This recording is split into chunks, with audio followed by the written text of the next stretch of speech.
This is the OnePlus Nord Buds 2R. I want to connect it to my iPhone.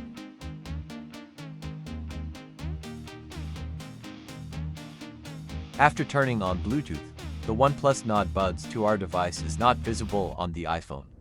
If the Buds device is not visible on the iPhone, let's see how to fix it. Take the Buds out of the case. This is the touchpad of the OnePlus Nord Buds 2R. Press and hold the touchpad for 10 seconds.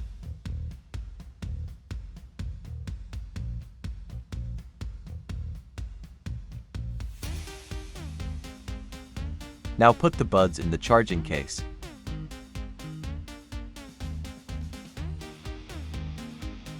The Buds are now resetting.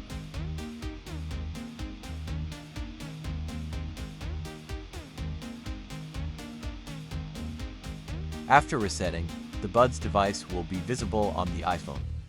Now the Buds device is ready to connect to the iPhone. The OnePlus Nord Buds 2R is now connected to the iPhone.